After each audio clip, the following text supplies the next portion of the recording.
family. We're so glad to be with you. It's a great day. And hey, if you've been listening for a while, glad you're back. And if you're new, we are so happy to be with you.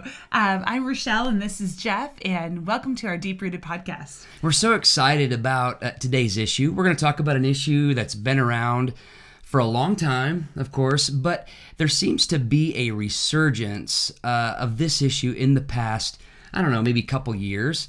And we're going to talk about why that is. The issue we're going to talk about is women in ministry. So you are a woman in ministry. Honestly, I will say I kind of thought it was an issue maybe that was kind of maybe put to bed. But recently there's been some things, and I want to talk to you about that. Obviously, I don't have a whole lot to bring to the table. Tell us about your experience of being a woman. Just so you're clear, set at ease, I'm not going to be adding a whole lot to this conversation, but I think everybody can speak to this, but I guess I do have some personal experience. You do have some personal experience, and so right off the bat, I want to ask you, why do you think that this has happened? Why is there this resurgence? Well, maybe I should define what we're really talking about. So, here's the deal. I guess probably since the beginning of time, what are the roles of genders, and how does that, fit in with Scripture? What does Scripture say about it? Not how can we fit our view in. That's but key. What does the Bible say? That's good. Men and women are different. Which is a great thing. And not just biologically. Yes. No, of course. God created each gender, which there are two, men and women, to uniquely image God. And that flows over even into ministry. And there is just kind of this resurgence, maybe recently in the last several years, probably because of a famous spat between two Bible teachers. You have a man who told a woman preacher to go home and that she didn't belong in the pulpit. And so either way, wherever you fall on the issue of this, I can just say right there, whatever we have as an opinion or things like that, we should always be doing this in love. All the time. Telling somebody to go home, I'm not sure has any love bearing on there. But second of all, we need to go to what does the Bible say. That is 100% needs to be the foundation of everything we do. Okay. Oh my. So everything we believe and what we do flows out of what we believe. So here's the deal. What does the Bible say about women in ministry? And the reason it's a resurgence of an issue is because it's been in the spotlight in Christian culture, but I think this has probably been an underlying thing, for a long time. So I think you say that this is really key is we image God differently, but I think it comes back to that is that we are image bearers. And so whether it be over this issue or any other issue, we have to treat people we agree with or disagree with as an image bearer if they're followers of Christ. But actually, I'll say this, we're all created in God's image. Everyone. We're all image Every bearers. Human. So Every human. We disagree with someone, we should do that with honor, knowing that you want to respect the image of God in that person. Yeah. So that is a big thing right there. Absolutely. But I don't want people to hear that and say, well, then you don't really get an opinion. Or you can't really be passionate. Right. Because I want to honor somebody. No, being honest, but speaking the truth in love, like being grace-filled, but still speaking the truth. That doesn't mean you can't have an opinion. No, exactly. So that said, what does the Bible say? Yeah, what does it? Because, I think we could talk about, having opinions and things like that, but we need to go to what the scriptures say. I'm just going to tell you 100%, when you read the Bible from Genesis to Revelation, you will see women honored by God, just as men. I'm not, that's not a knock when I say one and not the other, but we're specifically talking about women here. Yeah. God speaks life into women and uses women in the Old Testament and in the New Testament. Women are used to further God's kingdom. And I specifically think about how Jesus interacted with women. Yeah. I love studying that because I think there's something really powerful. People have claimed. I went to a secular university. I got my degree in English, so I read a wide variety of literature, and it painted Jesus out to be like a misogynist and all this kind of stuff. I'm thinking, you're not reading the Bible. No. Yeah. Jesus invited women to learn from him, into Bible study within that culture. Women were not even allowed to attend classes to learn about the Torah. So, I just think, wow, what value Jesus put on women. The first people that Jesus showed himself to as a resurrected God was a woman. I mean, so, the women didn't forsake Jesus on the cross. I mean, they were standing there. I mean, John, his disciple that he loved, was there as well. So, I mean, women and men, standing up for Jesus. But And you could go on. Oh, and you there's could so much think you can about say. how the Apostle Paul surrounded himself with many people, and many of which, if you read his letters, were women.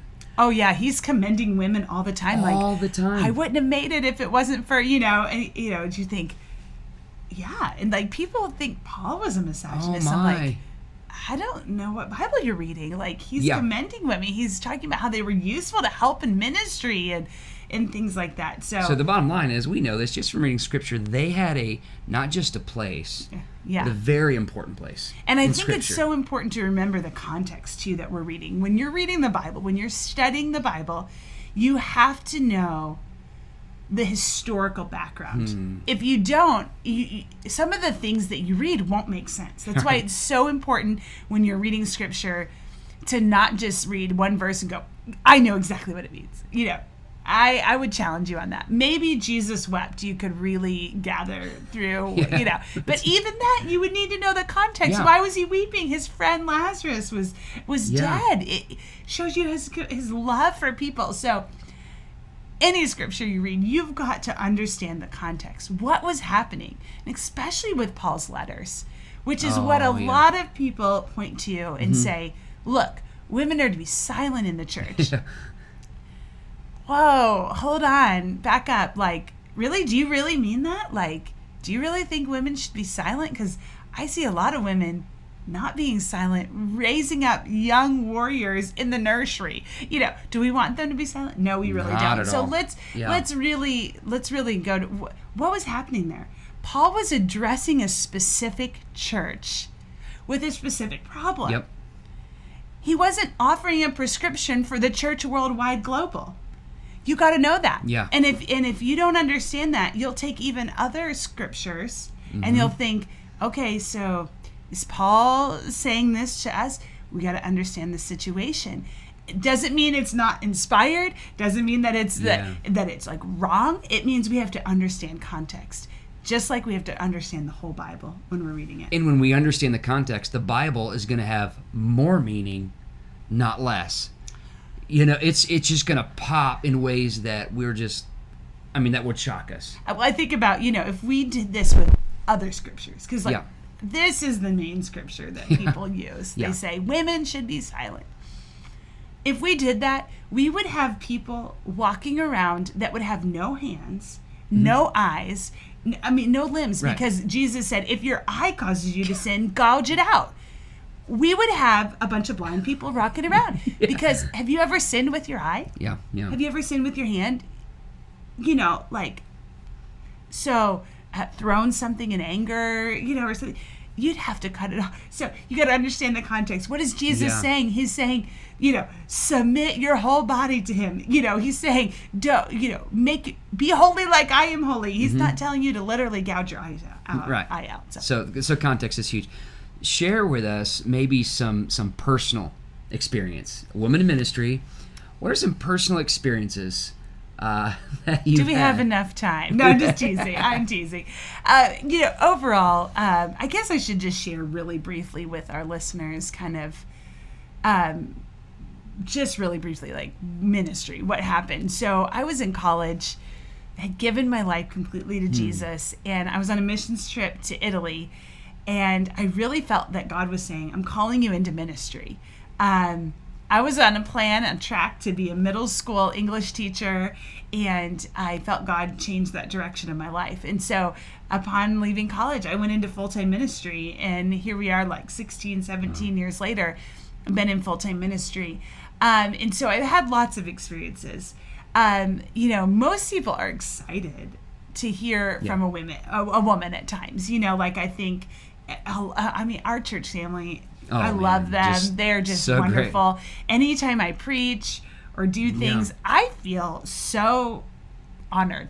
Like, I feel valued. I feel that people are like, I'm excited to hear what she has to say. So that's part of my experience. I feel honored. Yeah. I feel valued. I had opportunities in Kansas City when we lived there to start ministries and to speak, and I always felt honored and valued. Mm-hmm. But there have been moments when I can see that somebody's completely overlooking me. They're just like, well, where's the real pastor?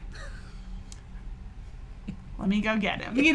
I don't know. I think for my responsibility there is, though, to have grace. No, that's a good point. Yeah, that's a good point. Like, okay, maybe they've been taught something that's not correctly. Mm-hmm. Not correct. And so they're just acting on that incorrect teaching. And so, I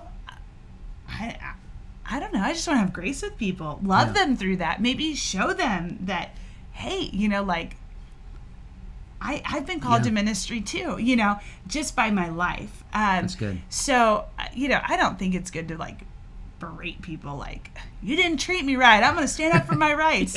Well, maybe we're not understanding the gospel, because the whole gospel is about laying down our rights. Giving up our rights. And that's good. Becoming a servant. And so, but that doesn't mean I just say, oh, well, whatever. But, it's like loving people into, have you thought about this? I just think even with my life, I want to model who Jesus is. But I think about, particularly, I'm at the end of the month, I'm actually going to be finishing my a process that I started several years ago. I'll be ordained at the end of April of, what year are we? 2021. I don't know. Yeah. And so I started this process several years ago. So in one of the interviews within our movement, which the Assemblies of God is, historically been pro-women. If you look at the beginning of our movement, women played played an incredible role, and they continue still to. I think goodness, there's so many strong women ministers and stuff. So, but in one of my ordination interviews, there's a person that asked me a question. They said, "How did you overcome being a woman?" And it kind of took me off guard. I thought, I didn't know that being a woman was something that I needed to overcome. And I just want to say to any women who are watching or listening, any men who have, strong women in their homes and in their lives, let me just tell you, being a woman is nothing that you need to overcome. That's good. It's something that you need to embrace. Yeah. Jesus created women. God created women to image him in a different way. Oh.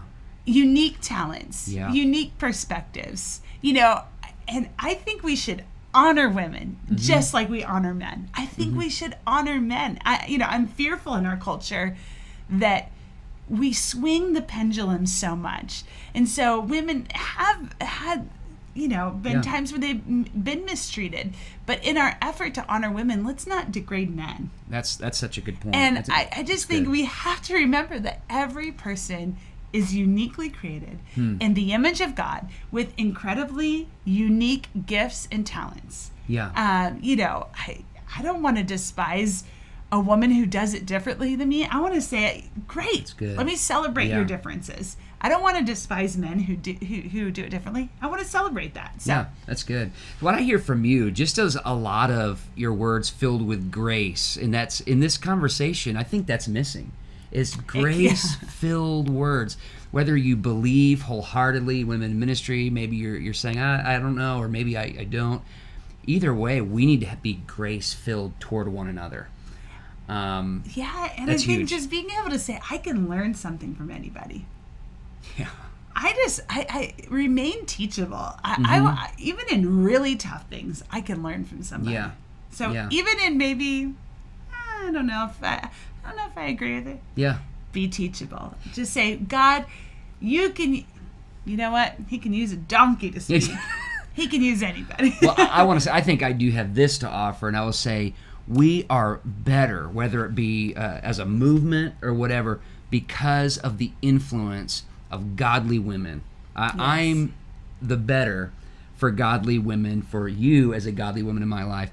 Raising 3 girls to be godly women, I want them. Have some... I tell you what, you know what? I don't want them to be less strong-willed. I want them to be confident in who God created them to be, and just know God's gifted them. They don't have to overcome who God created them to be, just like you said. They need to embrace it. They need to embrace who God has created them to be, and grow in the Lord. And when we work in who God's created us to be, it's dynamic. Yes. It's awesome. So, hey, we will see you next time. Thank you for joining us today. If this has helped you in any way, hit share, whether it be Facebook or YouTube. Rate and review on Apple Podcast. Thank you so much for joining us. We will see you next time on the Deep Rooted Podcast.